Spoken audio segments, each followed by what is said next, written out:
এর আগের ভিডিওতে আমরা দেখলাম ম্যাপকে কিভাবে var কিওয়ার্ডের মাধ্যমে ক্রিয়েট করা যায়। তো এখন আমরা দেখব এক্সপ্লিসিট ডিক্লারেশন। অর্থাৎ আমরা ম্যাপটাকে এক্সপ্লিসিট ভাবে ডিক্লেয়ার করতে চাই।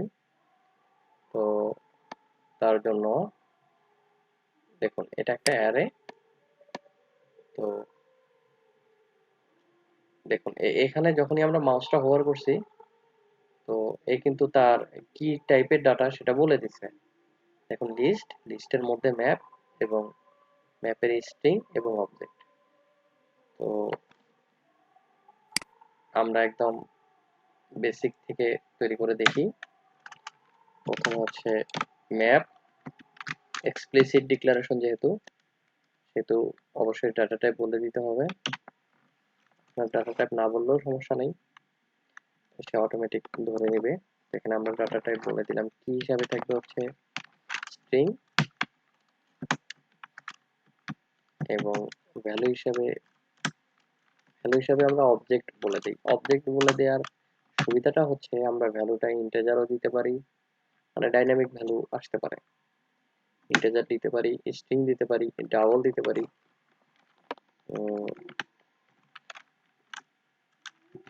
টেস্ট ম্যাপ ইকুয়াল, দেখুন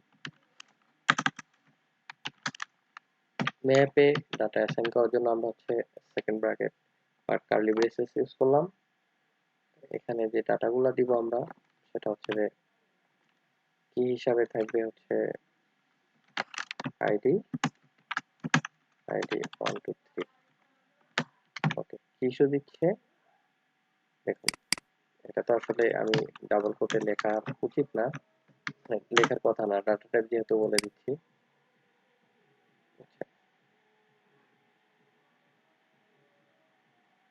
এখানে আমি বেশ কিছু ভুল করে গেছি।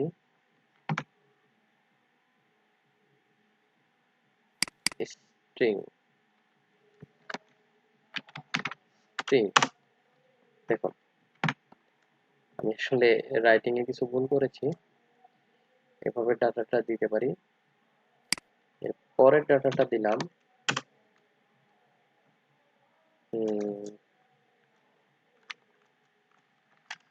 এর পরের ডাটাটা দিলাম হচ্ছে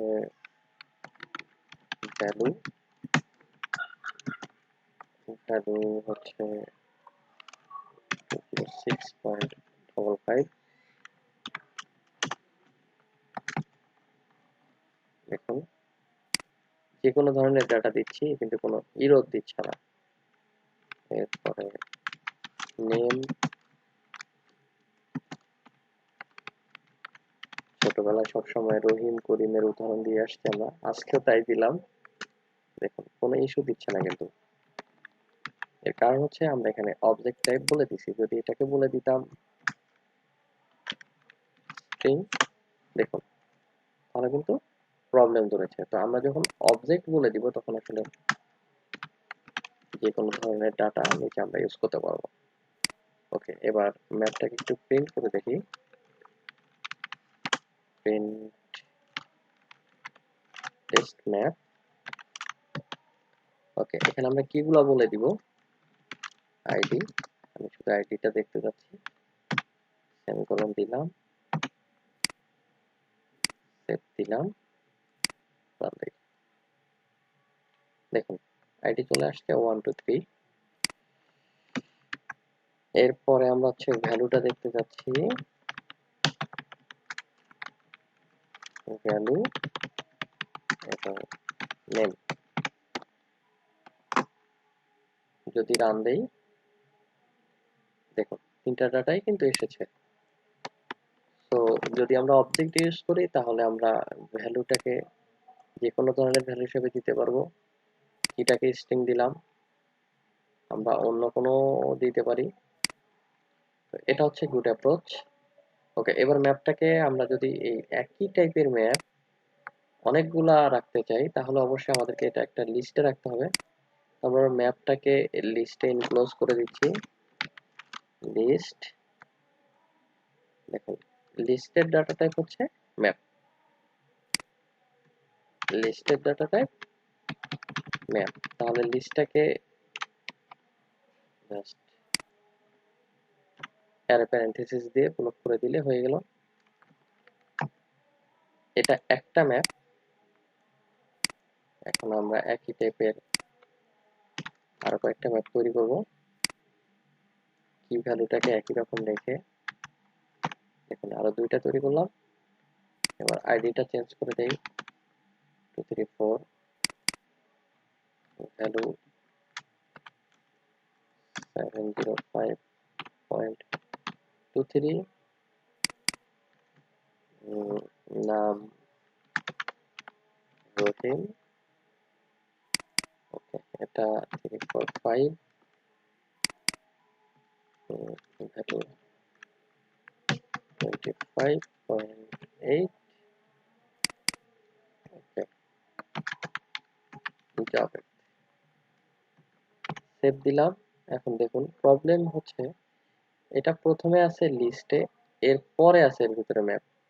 তাহলে লিস্টের ডাটাকে কিভাবে অ্যাক্সেস করতে হয় সেটা হচ্ছে যে আমরা প্রথমে এর ইন্ডেক্স বলে দিতে হবে, এরপরে আমরা ওর ভিতরে যে ম্যাপ আছে তাকে অ্যাক্সেস করতে পারবো।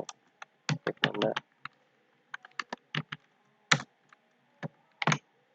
0 নাম্বার ইন্ডেক্সে কে আছে তাকে দেখতে পাচ্ছি, ডাটা চলে আসলো। ওকে, যেহেতু মাল্টিপল ডাটা আছে আমাদের লিস্টে, তো আমরা মাল্টিপল ডাটাকে আসলে বারবার তো ইন্ডেক্স নাম্বার দিয়ে আমরা প্রিন্ট করব না। তো আমরা কি করব, আমরা এটাকে হচ্ছে আইটারেট করব। তো আইটারেট কিভাবে করা যায়, টেস্ট ম্যাপ ডট ফরইচ কে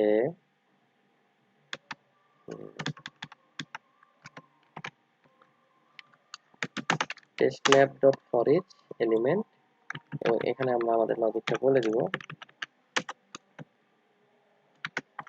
দেখুন আমরা এখানে এটা বলবো না, আমরা বলবো হচ্ছে এলিমেন্টের আইডি